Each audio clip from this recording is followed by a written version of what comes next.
Hello नमस्कार guys, मैं हूं विपुल और आप देख रहे हैं विपुल ऑनलाइन पार्टनर। स्वागत है सभी का विपुल ऑनलाइन पार्टनर के चैनल में। सो गाइस, आज के इस वीडियो में डिस्कस करने वाला हूं साइंस पोर्शन से रिलेटेड किसी भी कॉम्पिटिटिव एग्जाम के पॉइंट ऑफ व्यू से जो भी प्रीवियस ईयर पेपर का क्वेश्चन होता है किस तरीके से मल्टीपल चॉइस के रूप में पूछ दिए जाते हैं और बहुत सारे स्टूडेंट के इसमें थोड़ा सा प्रॉब्लम फेस करना पड़ता है।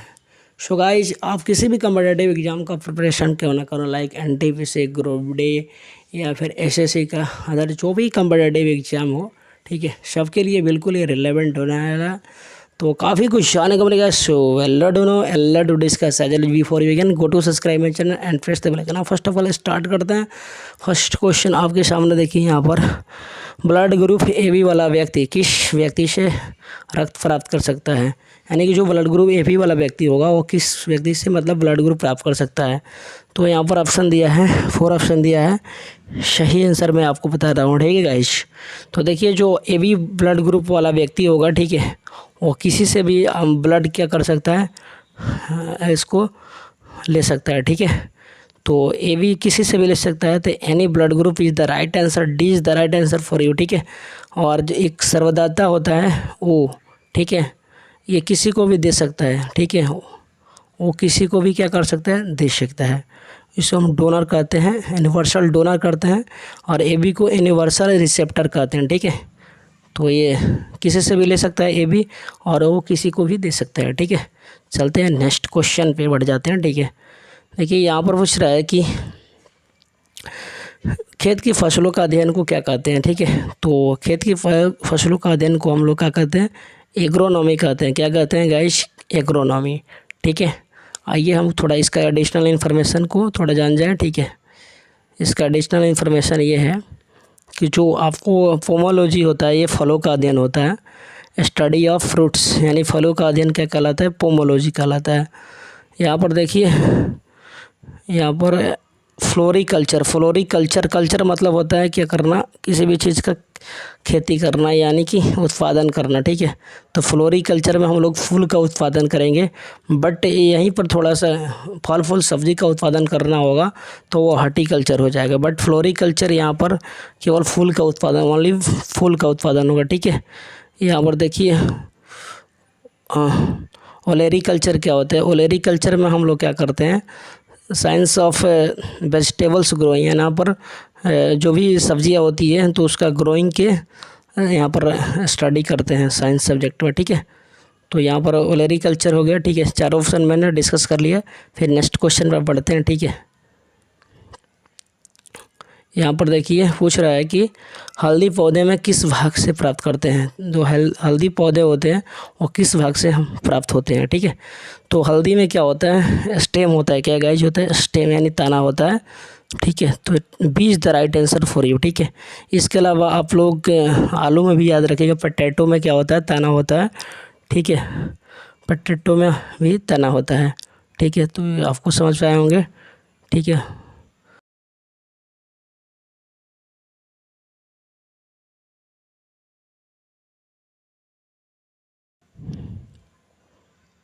यहाँ पर भी देखिए पूछ रहा है कि पिंक मोल्ड किसका सामान्य नाम है।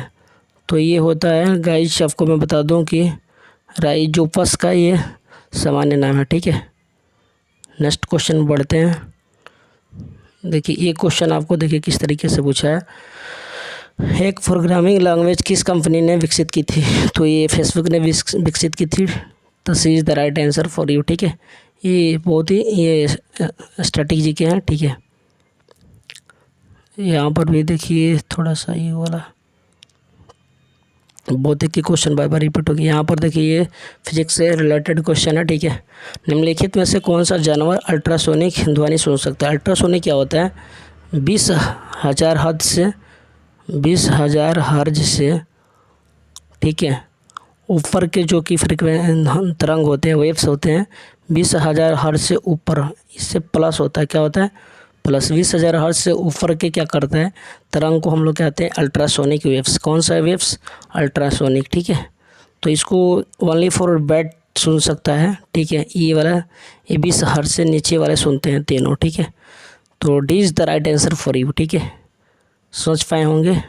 और श्रव्य तरंगे किसे कहते हैं? श्रव्य तरंगे वो होती है जिसे मनुष्य सुन सकता है। तो 20 हर्ट्ज से 20,000, ठीक है, 20,000 हर्ट्ज के बीच का जो तरंग होता है, 20 हर्ट्ज से 20,000 हर्ट्ज, उसे हम लोग श्रव्य तरंग कहते हैं, उसे मनुष्य सुन सकता है। ठीक है गाइस, नेक्स्ट क्वेश्चन पर बढ़ते हैं। यहाँ पर एक ही क्वेश्चन रिपीट कर गया है, यहाँ पर थोड़ा सा इसका देखिए। वायु में 0 डिग्री सेल्सियस तापमान पर ध्वनि की गति क्या होती है? तो 0 डिग्री सेल्सियस पर आप लोग पढ़े होंगे कि 332 होता था, लेकिन 332 में यहाँ पर ऑप्शन बहुत रेयरली दिया है, तो यहाँ पर A is the right answer for you. ठीक है, 331 इसके आसपास में अप्रॉक्सीमेट 331 हो जाएगा। ठीक है, यहाँ पर देखिए क्वेश्चन है किस तरीके से है। निम्नलिखित में से कौन सा यहाँ पर कथन सत्य है? तो ध्वनि का वेग होता है। तो गाइज आपको पता होगा कि जब आप लोग को जुकाम वगैरह होता है या फिर सर्दियों के दिन में आप लोग का आवाज़ उतना नहीं निकल पाता है, तो जुकाम वगैरह होता है तो थोड़ा आवाज़ आपको ज़्यादा नहीं निकल पाता है। और गर्मी के दिन में यानी कि जब वहीं ठीक हो जाता है सर्दी वगैरह, तो आपको आवाज़ अच्छे तरीके से निकलता है। ठीक है, तो साउंड आपको अच्छे तरीके से क्या होता है, निकलता है। तो सर्दियों के तुलना में गर्मियों में क्या होता है, अधिक होता है। ये अधिक लिखा है, तो D is the right answer for you. ठीक है, यानी कि ये समझिएगा, जो साउंड जो होता है, साउंड का जो ध्वनि होता है वो टेम्परेचर पर डिपेंड करता है।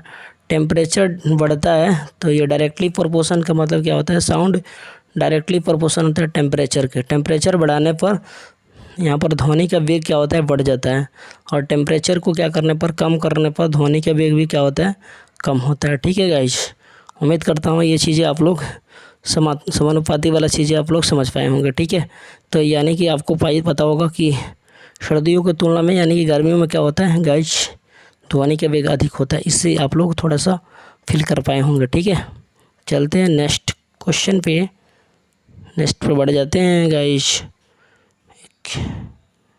थोड़ा इसको बाद में करते हैं। ठीक है गाइस, यहाँ पर देख लेते हैं। देखिए, यदि किसी तार का व्यास को आधा कर दिया जाए तब उस तार में प्रवाहित धारा का मान कितना होगा?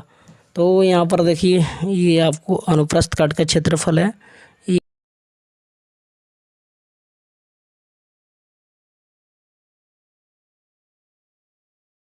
इसका जो रेजिस्टेंस होगा, इस चालक तार का रेजिस्टेंस होगा, वो क्या होगा गाइज, आर बराबर रो एल अपॉन ये होता है।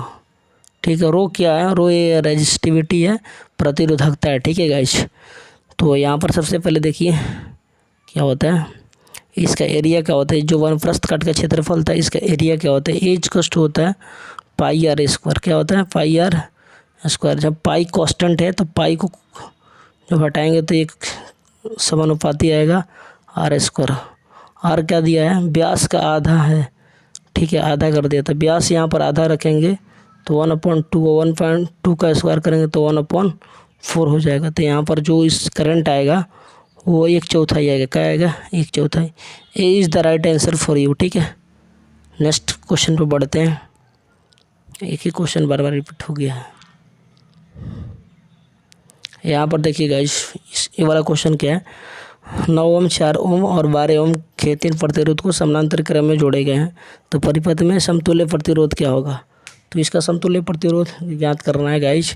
जब भी आपको धारा का यानी प्रतिरोध का मान अधिकतम प्राप्त करना हो तो श्रेणी क्रम में जोड़िएगा, और प्रतिरोध का मान कम प्राप्त करना होगा तो समानांतर क्रम में जोड़ना है।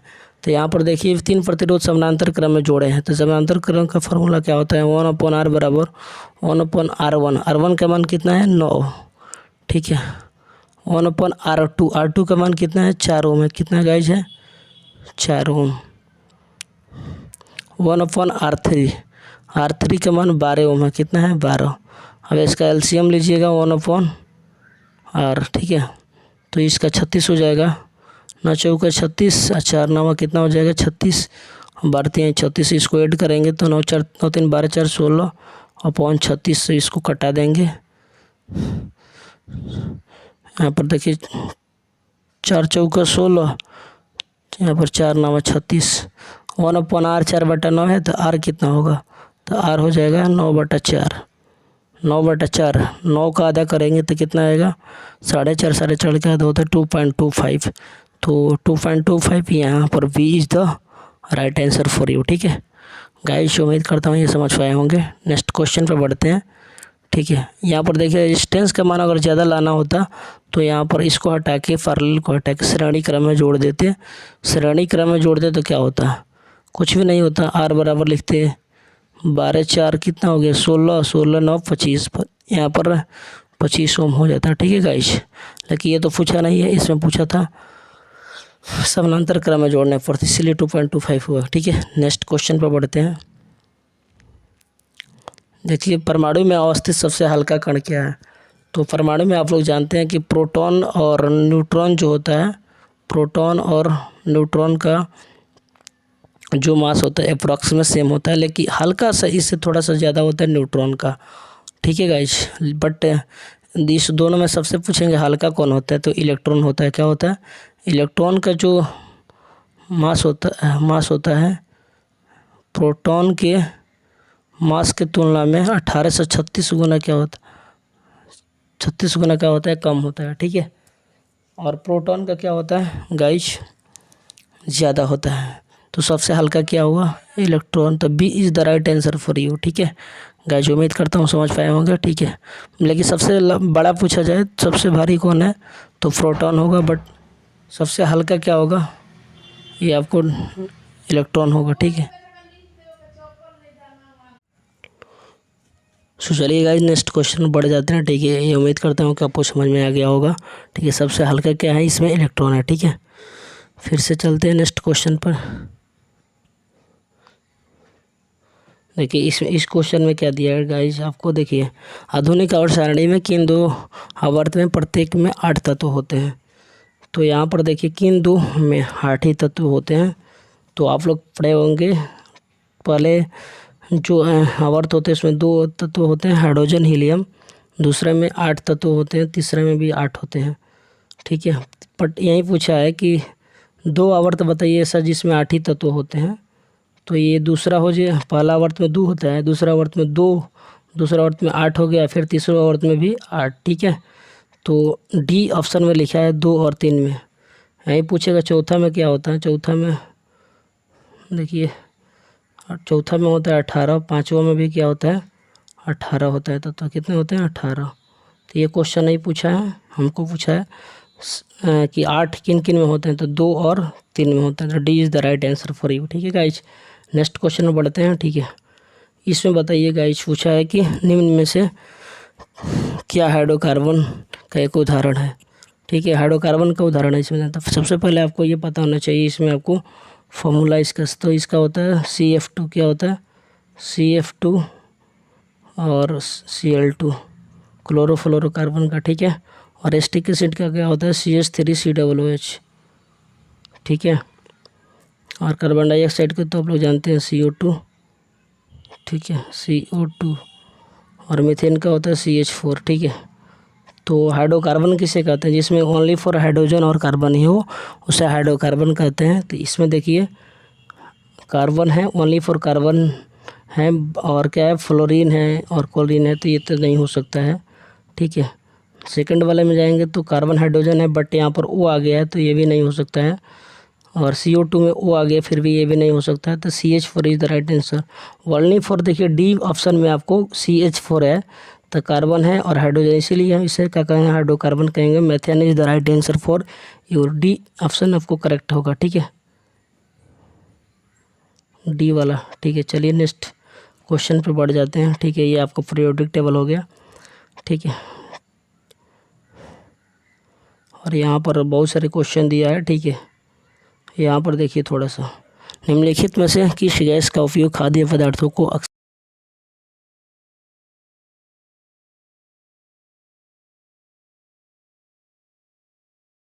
देखते हैं आप लोग कुरकुरा वगैरह। ठीक है, तो उसमें जो चीज़ें खाने वाला होती है उसमें भरा जाता है, तो उसमें ऑक्सीजन के संपर्क में ना आए तो उसमें नाइट्रोजन गैस भर दिया जाता है, ताकि ऑक्सीजन के संपर्क में आए ना सड़े जल्दी से। तो D is the right answer, nitrogen उसमें भरा जाता है। ठीक है, नेक्स्ट क्वेश्चन पे बढ़ जाते हैं। यहाँ पर तो ये बहुत ही क्वेश्चन इजली है। लेड नाइट्रोड को जोरदार ढंग से गर्म करेंगे तो किससे निकलेगा, ये नाइट्रस ऑक्साइड होगा, ठीक है। नाइट्रोजन ये वाला होगा, ये वाला बी वाला राइट आंसर होगा। पौधों में लचीलापन होता है तो एक कुलनकाइमा होगा, C is the right answer for you, ठीक है। मनुष्य के जो शरीर होता है उसमें कोशिका केंद्रक नहीं पाए जाते हैं, तो आरबीसी में नहीं पाए जाते हैं, ठीक है गाइस। उम्मीद करता हूँ कि वीडियो आपको पसंद आया होगा। लाइक शेयर सब्सक्राइब कर दीजिए और ये इसी तरह से इंटरेस्टिंग वीडियो के साथ जुड़े रहिए। Thank you so much for watching this video guys. Get knowledge, God bless you all.